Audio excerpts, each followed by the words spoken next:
Hello and welcome to Housing Building Digest series number 4, which is on construction specifications related with foundations. And this is an attempt by BMTPC to provide useful but often ignored information about multifarious activities involved in house construction and other technical and non-technical matters associated with building materials and construction technologies. Every individual has a dream of owning a house, and through this series, we will slowly unravel myths and misconceptions about building construction. The language used here is lucid and simple to comprehend. Before giving you detailed specifications for foundations, it is important to note that elements of house construction include superstructure and substructure. Substructure is generally below the ground level and normally comprises of foundation, whereas superstructure means walls, beams, columns, slabs, floors, doors, windows, parapets, finishing items, etc. It is important for us to get acquainted with these elements and their details so that they are constructed structurally sound and economical. First and foremost step for house construction is setting out works. That means demarcation of your plot area. Generally, the local authorities which provide the building permit gives the plot location and dimensions. The demarcation of lines for walls, etc. as per approved layout of house has to be carried out properly. If this setting out is not proper, then walls and services may not fall in line, creating problems later, which may end up walls and other junctions falling either out of line or not at right angles. This is very important and need to be carried out by the contractor under strict supervision of an architect, engineer, and owner himself. Also, while setting out works, a benchmark should be constructed at a plot site. A benchmark is usually a small rectangular brick column which is constructed at a site such that the heights of walls, levels of slabs and floors can be taken and transferred appropriately. Means benchmark helps you fixing the heights and levels of various elements and floors. Now let us come to foundations. Foundations are mainstay of house construction as the stability and performance of your structure depend on it. The main design parameter for foundation are its depth and width. Normally, the safe bearing capacity of soil at a specific depth is estimated, and accordingly, depth of foundation below the ground level is fixed. The width of foundation will depend on this bearing capacity and total loads of walls, slabs, finishing, etc. coming from main structure. Normally, the load depends on use of building. For example, for residential building, the live load is around 200 kg per centimeter square. There are different types of foundations which will be explained to you now. The foundation can be of brick, it can be of RCC, concrete, or it can be a simple pile foundation. The type of foundation also depends on number of factors such as type of soil, number of stories, specifications, etc. Normally, prevalent local practices greatly influence the foundation type. As explained you just now, let us discuss again the depth and width of foundation. The depth at which foundation has to be provided is dependent upon the depth at which soil with adequate safe bearing capacity is available. Safe bearing capacity can vary from one side to other. Typically, as a thumb rule, the depth is kept around 90 centimeter or 3 feet. Similarly, width of foundation is function of load from the superstructure and safe bearing capacity. Typically, it can also be 90 centimeter or 3 feet. In any case, minimum depth and width of foundation should not be less than 75 centimeter or 2.5 feet. These figures which are given to you are just indicative and governed by conditions at site. Advice of a structural engineer is highly recommended as cost-effective design can save a lot of money in foundations. Now let us tell you about different types of foundation. First is the most common one, that is foundation in bricks, which is shown here on right hand side. Normally, as thumb rules are adopted for construction of 2 to 3 story houses having good safe bearing capacity, and step foundation in brickwork are universally adopted. As you can see in this figure, this foundation comprises of a base layer of plain cement concrete, which can be 3 inch to 6 inch, and then brickwork is laid in cement sand mortar of 1:6 or richer in shape of steps. The brick foundation are to be provided continuously along the length of load bearing walls, which are at least 1 brick thick.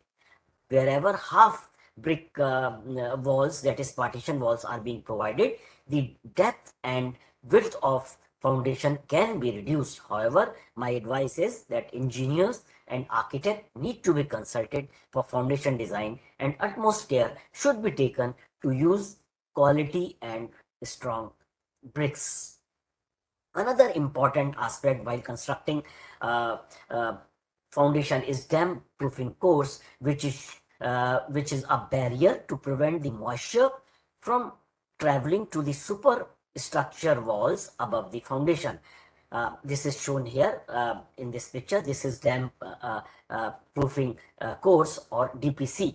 It is provided as you can see here at the plinth level, which is above ground level, and it is normally made of cement sand mortar of 1 inch thick with a layer of bitumen on its top. Nowadays, thick polythene sheet is also being provided. Now let's now see other foundation which is in stones and normally provided where stones are available locally, such as hilly regions and southern part of our country. This use of local stone for construction of foundation brings economy in construction. As you can see in this figure on right hand side, the construction of such foundation is exactly similar to that of bricks, with the only difference that number of steps here are only 2 to 3, whereas in case of bricks it can be more depending upon the load and depth of foundation. While laying stone foundation, the size of stone should be such that they can be placed and lifted by hand. These stones should also be washed before use, and these hard stones should be laid in random rubble masonry with leveling up with cement concrete of 1:6:12, where 1 is cement, 6 is poured sand, and 12 is stone aggregate of 20 mm nominal size and down. Next is the most popular foundation, which is foundation in cement concrete, and there are number of ways in which it can be provided, such as isolated, single column footing, or combined footing, or raft footing, depending upon type of soil, local conditions, and uses of your building. Let's understand them one by one. Isolated footings are most commonly used concrete footing used for house construction and are shown here on the right hand side. Before explaining it to you, let me just tell you that house can be constructed either with load bearing brick walls, that means brick walls for superstructure, and foundation with reinforced concrete construction, that means giving a frame of concrete columns and beams with brick walls filled in between. There can be combination of both as well. Normally, isolated column footings are provided for RCC frame construction or combination. In order to construct isolated footing, first excavation of ground is carried out for the required depth and width, generally in a square shape. The base of foundation is provided in plain cement concrete known as base concrete, as you can see here. Its thickness may vary from 3 inches to 6 inches.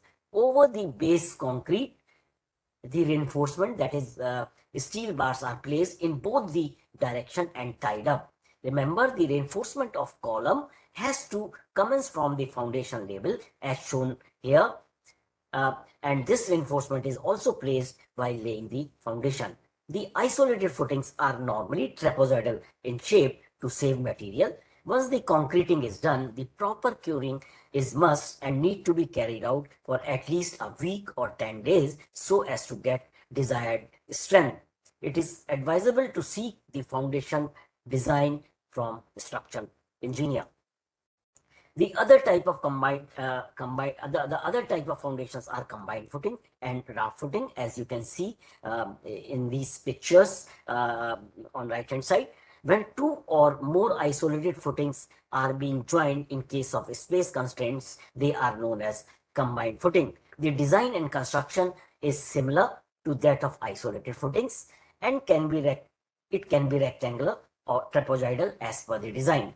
Raft is a special type of foundation to be provided in areas where safe bearing capacity is low. In such cases, the entire area is excavated and first base concrete is laid over which reinforcement is provided for the entire foundation width, and then the raft is cast. This is a specialized type of foundation and shall have to be done with the help of structural design only.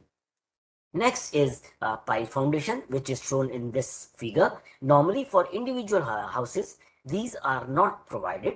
However, where soil is weak or we have waterlogged sites, pile foundation may be the only option.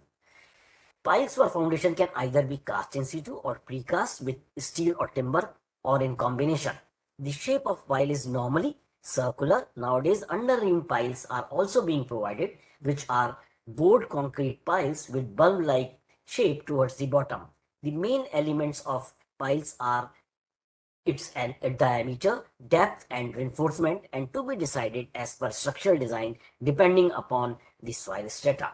Let me briefly tell you the construction details of piles. Normally, holes of required diameters are made in the ground and then reinforcement cage is lowered. The concrete is then poured and vibrated properly to get good compaction. The piles are normally connected, as you can see in this figure, with a pile cap, and superstructure is constructed over these pile caps.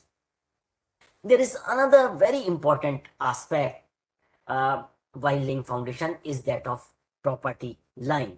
One cannot excavate and lay foundation in another one's plot, and therefore at the property line foundation are to be provided as shown here in this figure. Property lines are nothing but the legal boundary of your plot where house is being constructed. Therefore, foundation in bricks, concrete or stone have to be of different shape at the property line than of inner walls. As you can see in this bottom right hand side picture, the foundation along the person's property line has to be vertical in shape instead of step.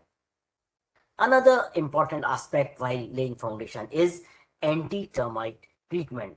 It is essential and comprises of providing a layer of chemical meant for termite treatment on exposed surfaces of soil in the foundation. This layer creates a barrier which inhibits termite movement. There are plenty of chemicals available in market. However, these should be used with great care and following the procedures. Sometimes a separate agency may also be hired for anti-termite treatment. For doors and windows also, anti-termite treatment is suggested, which is in form of protective coatings. This is all about specifications of foundations. But before I sign off, let me give you do's and don'ts for design and construction of foundation. There should not be any tree or their roots near the area where foundations are to be provided. Foundations on natural drains of water should be avoided. The depth and width of foundations in brick or in concrete should be designed properly. The foundation surface should be watered and left open for some time and finally compacted either by hand compactors or rollers. Anti-termite treatment, as I explained you earlier, should essentially be done in a proper and prescribed manner. Proper shuttering should be provided on sides of walls of foundation to prevent soil caving. It should be ascertained that foundations are laid in an absolutely straight line. Brick should be properly soaked in water before use. Similarly, stone should be washed before use. The base concrete to be provided should be 3 inch to 6 inch on either side of foundation design width. The base concrete should also be cured and rammed properly before commencement of work, either for brick or stone foundation or for foundation in concrete.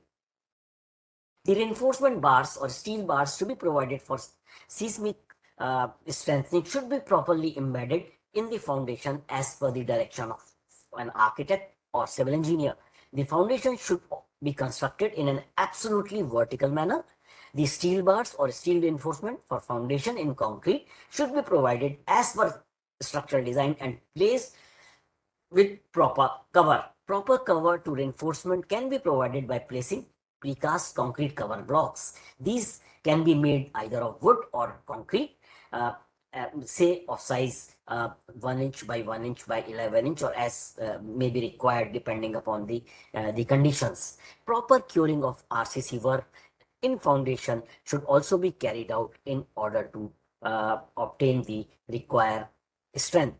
The entire depth of foundation should be at the same level to prevent differential settlements at the later stage. Engineers are advised to be taken in this regard.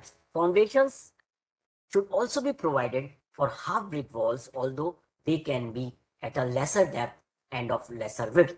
A cement mortar concrete course of about 45 centimeter width should be provided all along the outer side of the house at the ground level. This is known as spring protection course and prevents groundwater from entering the foundation. DPC, as explained you earlier, should also be laid properly and its top surface should be at the same level all along the foundation walls.